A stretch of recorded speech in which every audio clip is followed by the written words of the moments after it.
Hello guys, welcome to third lecture of the human respiratory system. ठीक है, first और second पहले दो लेक्चर में हम किसकी बात कर चुके हैं। फर्स्ट लेक्चर में हमने बात की थी, याद कीजिए, स्ट्रक्चर की। ठीक है, स्ट्रक्चर जिसमें हमने समझा था कि जो ह्यूमन रेस्पिरेटरी सिस्टम है वो किस किस से मिलकर बना होता है। नोज, नसल कैविटी और लैरिंग्स या कंठ, ट्रैकिया जो कि वायुनली जिसको हम कहते हैं यहाँ पे है, फिर प्राथमिक और द्वितीयक वायुनलिकाएं और फिर तृतीयक या चतुर्थ वायुनलिकाएं जो कि लंग्स के अंदर होती हैं। एंड एपिकल पोर्शन पे हमने बात की थी किसकी, एल्वियोलाई की, जो कि ये बेलून लाइक स्ट्रक्चर्स होते हैं। ठीक, और ये इस लेक्चर में मैंने फोकस किस पे किया था, बेसिकली एपिग्लॉटिस पे, जो कि इस ओपनिंग को, ये दिख रही है ना आपको ओपनिंग, जिसको हम क्या कहते हैं, ग्लॉटिस, जिसको हमने ग्लॉटिस कहा था। ठीक है, इस ग्लॉटिक को कवर कर देती है कब, जब कोई फूड पार्टिकल्स यहाँ पे प्रवेश करता है। जब हम खाना खाते हैं तो खाना खाते समय क्या होता है, एपिग्लॉटिस के द्वारा ग्लॉटिस कवर्ड हो जाती है, हम खाना खाते समय रेस्पायर करते हैं। फिर दूसरा हमने फोकस किया था एल्वियोलाई पर। क्यों? Because these are the main site of exchange of gases. क्यों? क्योंकि गैसेस या ऑक्सीजन और CO2 की हम बात करें तो दोनों गैसेस बेसिकली एल्वियोलाई के द्वारा ही एक्सचेंज या विनिमय होती हैं। ठीक है, सेकेंड लेक्चर में हमने बात की थी मैकेनिज्म ऑफ ब्रीदिंग की बात की थी। और मैकेनिज्म ऑफ ब्रीदिंग हमने कहा था कि breathing generally consist of two stages, that is inspiration and expiration. ठीक है, इंस्पिरेशन हमने बात की थी, सांस लेने की बात करते हैं जब ऑक्सीजन हमारे अंदर जाती है लंग्स के अंदर, O2 जब लंग्स के अंदर प्रवेश करती है तो कब करती है, बाद में। पहले क्या होता है, ये जो डायफ्राम मसल्स होती हैं, diaphragm muscle these diaphragm muscles contract होती हैं। ठीक है, डायफ्राम मसल्स क्या होता है, नीचे की तरफ आती हैं, इट मीन्स दे कॉन्ट्रैक्ट। उसके साथ साथ ही पसलियों के जो बाहर की तरफ एक्सटर्नल इंटरकोस्टल मसल्स थी, वह पसलियाँ पेशी या वाहे पसली पेशियाँ जो थी वो भी कॉन्ट्रैक्ट होती हैं। और दोनों के कॉन्ट्रैक्ट होने से क्या होता है, चेस्ट कैविटी की जो वॉल्यूम है वो इंक्रीज होती है। और वॉल्यूम इंक्रीज होने से क्या होता है, लंग्स को एक्सपैंड या फैलने का मौका मिलता है। और फेफड़ों के फैलने से, लंग्स के एक्सपैंड होने से उनके अंदर की जो वॉल्यूम है उनके अंदर का स्पेस बढ़ जाता है और ऑक्सीजन का प्रेशर यहाँ कम हो जाता है, एटमॉस्फेयर में ज़्यादा, इसलिए ऑक्सीजन सीधे अंदर प्रवेश कर जाती है। एक्सपिरेशन हमने बात की थी कि डायफ्राम रिलैक्स होता है और इंटरकोस्टल मसल्स ये भी रिलैक्स होती हैं, बट इंटरनल इस साइड में जो पसलियाँ थी, इनकी जो मसल्स थी वो कॉन्ट्रैक्ट्स होती हैं। और इस तरह से क्या होता है, चेस्ट कैविटी की जो वॉल्यूम है वो डिक्रीज हो जाती है। और चेस्ट कैविटी जब डिक्रीज होगी, ठीक है, तो लंग्स भी क्या होंगे, एक्सपेंशन की स्टेज से दोबारा अपने क्या आएंगे, ओरिजिनल पोजीशन में आएंगे। और इस तरह से उनके अंदर की जो कैविटी होती है, जो वॉल्यूम होता है वो कम हो जाएगा। और हाई प्रेशर के कारण क्या होता है, CO2 यहाँ से एटमॉस्फेयर में बाहर निकल दी जाती है। ठीक, नाउ अब थर्ड लेक्चर में हमने बेसिकली फोकस करना है transport of gases. Transport of gas मतलब देखो, oxygen, let's change the colour. Suppose oxygen यहाँ से नसल कैविटी या नाक के जरिए आपके कहाँ गई, रेस्पिरेटरी सिस्टम में गई। ठीक है, ऑक्सीजन यहाँ पहुँचती है, यहाँ से फिर ग्लॉटिस के जरिए और वायुनली के जरिए होते हुए सीधे ऑक्सीजन कहाँ पहुँचती है, ये पहुँचती है दोनों लंग्स में। ऑक्सीजन यहाँ पहुँची और ऑक्सीजन इस लंग्स में भी पहुँच गई। ठीक है, और इस लंग से बेसिकली एपिकल पोर्शन पे कौन सी होती है, एल्वियोलाई। ऑक्सीजन बेसिकली कहाँ पहुंची है, मेनली यहाँ पे, ये हर एक एल्वियोलाई में अब ऑक्सीजन पहुंच चुकी है। ठीक, तो इसको हम ट्रांसपोर्टेशन नहीं कहेंगे, दिस इज कॉल्ड ब्रीदिंग। इसको क्या कहेंगे, हम ब्रीदिंग कहेंगे। ठीक है, breathing this the first stage of respiration. तो रेस्पिरेशन की पहली स्टेज क्या होती है, ब्रीदिंग। और किस तरह से होती है, इसकी मैकेनिज्म हम लास्ट लेक्चर में समझ चुके हैं। सेकंड, अब क्या होगा, जैसे ही ऑक्सीजन एल्वियोलाई में पहुंचेगी तो एल्वियोलाई के चारों तरफ देखिए आप, ये ब्लूइश और रेडिश कलर की ये क्या है, कैपिलरीज हैं, ब्लड कैपिलरीज या ब्लड वेसल्स जिनको कहते हो, ये सारे के सारे नेटवर्क गुच्छा बनाए हुए हैं। ठीक है, तो तुरंत ये जो ऑक्सीजन है ये तुरंत कहाँ डिफ्यूज कर जाएगी लंग से, इन ब्लड कैपिलरीज में। और जब इन ब्लड कैपिलरीज में पहुंच जाएगी तो इस ब्लड कैपिलरीज के जरिए से ऑक्सीजन कहाँ पहुंच जाएगी, बॉडी के अदर पार्ट्स में। ठीक है, तो सेकंड स्टेज या सेकंड जो प्रोसेस है वो क्या है रेस्पिरेशन की, वो है diffusion of gases. Diffusion of gases. ठीक, डिफ्यूजन ऑफ गैसेस में क्या होता है, एल्वियोलाई से ऑक्सीजन कहाँ पहुंचती है, ब्लड में, और ब्लड से CO2 कहाँ पहुंचती है, कहाँ पहुँचती है? लंग्स में। ठीक है, अब ऑक्सीजन यहाँ पहुँच गई, तुरंत क्या होता है, इस ब्लूइश कलर की जो रक्त वाहिनियाँ हैं, नीले कलर की जो रक्त वाहिनियाँ हैं, यहाँ से CO2 कहाँ एंटर करेगी? ये एंटर करेगी किसमें? एल्वियोलाई में, CO2। और ये CO2 क्या करेगी? सीधे एल्वियोलाई से कहाँ जाएगी? वायु नलिकाओं में, वायु नलिकाओं से सीधे कहाँ पहुँचेगी? ये वायु नलिकाओं से CO2 पहुँचेगी कहाँ पे? ये पहुँचेगी प्राथमिक और द्वितीयक वायु नलिकाओं में, और प्राथमिक द्वितीयक वायु नलिकाओं में CO2 कहाँ पहुँचेगी? सीधे वायु नली में, और वायु नली से CO2 सीधे पहुँचेगी ग्लॉटिस के जरिए बाहर निकलते हुए सीधे नासा गुहा से सीधे नाक के जरिए CO2 बाहर निकल जाएगी कहाँ? एटमॉस्फेयर में। ठीक, तो ये तो है डिफ्यूजन की बात। थर्ड स्टेज क्या हुई? ऑक्सीजन जैसे ही ब्लड में पहुँच जाती है, ठीक है, तो ऑक्सीजन में ब्लड में पहुँचने के बाद क्या होता है? ब्लड क्या करता है? वन पार्ट से, बॉडी के एक भाग से दूसरे भाग में ऑक्सीजन को ट्रांसपोर्ट करता है। ठीक है, तो थर्ड स्टेज ऑफ ब्रीदिंग की क्या हो जाएगी? ट्रांसपोर्ट ऑफ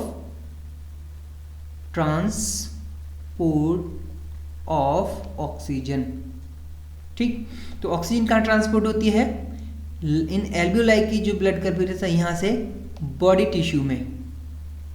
बॉडी टिश्यू का मतलब हिंदी वालों के लिए शरीर के अंगों में। ठीक है, अब जब अंगों में ऑक्सीजन पहुंचेगी तो फाइनल स्टेप क्या होगा? उस ऑक्सीजन को यूटिलाइज किया जाएगा। तो हम कह सकते हैं यूटिलाइजेशन ऑफ ऑक्सीजन। और यूटिलाइजेशन ऑक्सीजन का क्या होता है? बताओ भाई, क्या होता है ऑक्सीजन का यूटिलाइजेशन? हाँ जी, ऑक्सीजन का यूटिलाइजेशन का मतलब होता है कि आपने जो खाना खाया है उस खाने के साथ जब ऑक्सीजन कंबाइंड होती है तब उसको हम कहते हैं खाने का जलना, बर्निंग ऑफ फूड। बेसिकली वहाँ आग नहीं जलती, लपटें नहीं निकलती हैं, ये केमिकल रिएक्शंस होती है। ठीक है, जो क्या करती है? स्टार्च, प्रोटीन और लिपिड वगैरह को ऑक्सीडाइज करती है, और वहाँ से फिर क्या होता है? एनर्जी लिबरेट होती है। ठीक है, तो बेसिकली यूटिलाइजेशन ऑफ ऑक्सीजन का मतलब होता है कि oxidation of food and liberation of energy. Oxygen मतलब फूड के साथ ऑक्सीजन कंबाइंड होती है और बाइंड होकर एनर्जी को लिबरेट करती है। This is utilization of oxygen. समझ में आ गया?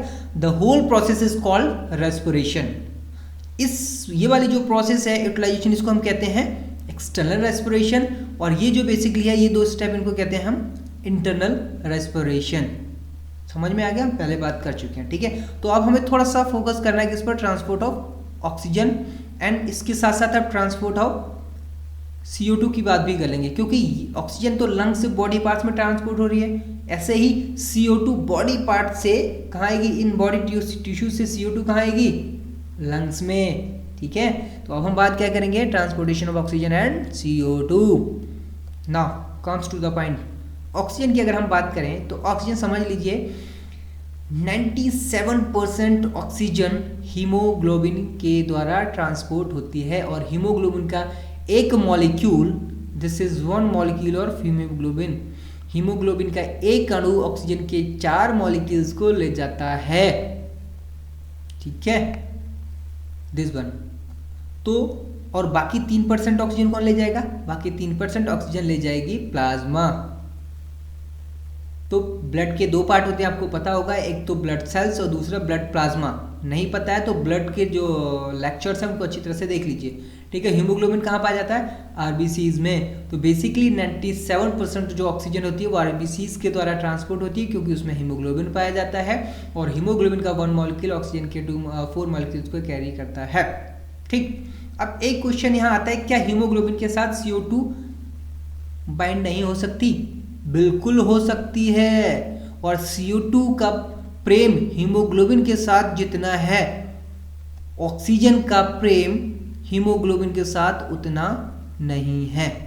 मतलब साफ है कि ऑक्सीजन और हीमोग्लोबिन के बीच में जो प्रेम संबंध है, ठीक है, जो दूरियां हैं वो अधिक हैं, और जो CO2 और हीमोग्लोबिन के बीच में जो दूरियां हैं वो कम है। इसका कारण क्या है? इसका कारण है सॉल्युबिलिटी। सॉल्युबिलिटी का मतलब होता है घुलनशीलता। मतलब साफ है कि जो CO2 होती है, CO2 ऑक्सीजन की तुलना में 20 to 25% ज़्यादा घुलनशील होती है। मतलब साफ समझ गए ना कि जो गैसेस जितनी जल्दी ब्लड में सॉल्युबल हो जाएगी वो उतनी ही जल्दी हीमोग्लोबिन के साथ बाइंड हो जाएगी। तो इस सॉल्युबिलिटी के कारण CO2 खासकर हीमोग्लोबिन के साथ पहले बाइंड अप हो सकती है ऑक्सीजन की तुलना में, लेकिन फिर भी हीमोग्लोबिन ऑक्सीजन के अधिक मॉलिक्यूल्स को कैरी करता है। क्यों? Question mark. वो इसलिए क्यों? प्रोबेबिलिटी, यहां दूसरा कॉन्सेप्ट आ जाता है प्रोबेबिलिटी का। प्रोबेबिलिटी मतलब हिंदी में क्या कहते हैं?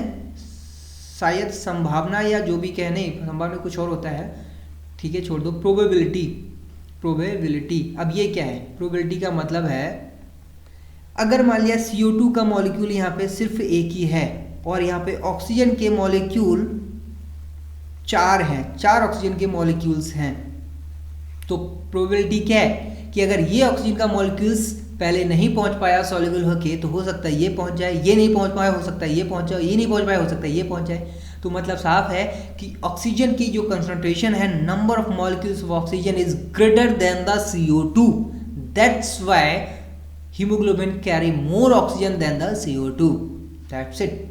ठीक, अब CO2 कैसे जाती है? फिर हमने क्या कहा? हमने कहा कि बॉडी पार्ट से CO2 कहाँ जाती है? लंग्स में। ठीक, तो ये जो बॉडी पार्ट्स हैं हमारे, या बॉडी टिश्यू हैं, इन बॉडी टिश्यू से जो CO2 है वो कैसे जाएगी? कहाँ को? लंग्स को। कैसे पहुँचेगी? इसके कई सारे तरीके हैं। क्या तरीके हैं? पहला तरीका, 70% जो CO2 है वो किसके द्वारा जाती है? वो बाइकार्बोनेट की फॉर्म में जाती है।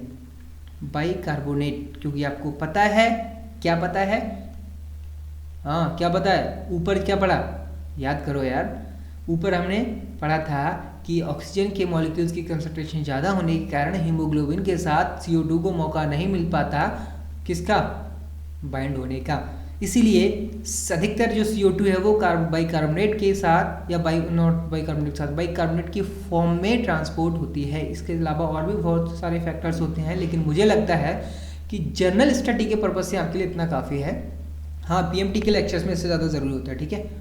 सेकेंड, 20 to 25, क्योंकि प्रेम संबंध तो हीमोग्लोबिन के साथ है, इसलिए 20 to 25% CO2 हीमोग्लोबिन द्वारा भी ट्रांसपोर्ट होती है। और रही बात 2 से 3%, वो होती है किसके द्वारा? जी हाँ, बताइए, प्लाज्मा के द्वारा। ठीक, तो this is all about the transportation of oxygen and CO2। अब सबसे मेन चीज जो एक बची है वो ये कि भाई यहाँ पे आप जो रेस्पिरेशन कर रहे हैं, जो आप ब्रीदिंग कर रहे हैं, सांस लेना, सांस छोड़ना, नॉर्मल कंडीशंस में आपकी सांसें नॉर्मली चलती हैं। ठीक है, तो नॉर्मल कंडीशंस में जो सांसें नॉर्मली चलती हैं, लेकिन एबनॉर्मल कंडीशंस या इमरजेंसी कंडीशंस में सांसें तेज हो जाती हैं, तेजी से आप सांसें लेने लगते हैं। ऐसा क्यों होता है? सांसें अचानक तेज क्यों हो जाती हैं? अब ये मत कहना हम खुद तेज कर देते हैं। ठीक, खुद तेज करने का मतलब जहाँ आपका वॉलंटरी इन्वॉल्वमेंट ना हो, वो इसलिए हो जाती हैं क्योंकि आपका जो रेस्पिरेशन का जो कंट्रोलिंग सेंटर होता है वो होता है आपके दिमाग में, और दिमाग जो होता है वो होता है कहाँ है? ऊपर साइड में। और ऊपर साइड दिमाग के बहुत सारे पार्ट्स होते हैं जो कि हम आने वाले लेक्चर सीरीज नर्वस सिस्टम में पढ़ेंगे। फिलहाल हम केवल इतना समझ लेते हैं कि ब्रेन का एक पार्ट होता है मेडुला ऑब्लंगेटा, और मेडुला ऑब्लंगेटा ब्रेन के मिडिल पार्ट में, या कह सकते हैं लोअर पार्ट को, दोनों को मिला के होता है। और इस मेडुला ऑब्लंगेटा का मतलब नीचे वाला पार्ट, ये वाला पार्ट जो कि स्पाइनल कॉर्ड से जुड़ता है। तो इस मेडुला ऑब्लंगेटा को, मेडुला ये डी है, ऑब्लोंगेटा, तो medulla oblongata, this is the most important part of the brain in the reference or in the context of respiration because it control the rate of breathing. Normally आप क्या करते हैं? 12 से 16 पर minute respire करते हैं, लेकिन रेस्पिरेशन की रेट जो इमरजेंसी कंडीशन से आपात परिस्थितियों में बढ़ जाती है वो मेडुला ऑब्लोंगेटा के कारण। मेडुला ऑब्लोंगेटा क्या करता है? रेस्पिरेशन की रेट को बढ़ा देता है। अगर आपसे पूछा जाए कि which is the center या which is the controlling center of respiration या human respiration, that is medulla oblongata in the brain. ठीक है, अब वास्तव में क्या होता है मेडुला ऑब्लोंगेटा, ये नर्वस सिस्टम में भी आप समझेंगे, वहां आपको क्लियर हो जाएगा। ठीक है, तो this is all about the respiratory system, और ये लेक्चर सीरीज कंप्लीट हुई। Thank you for watching this video, have a nice day.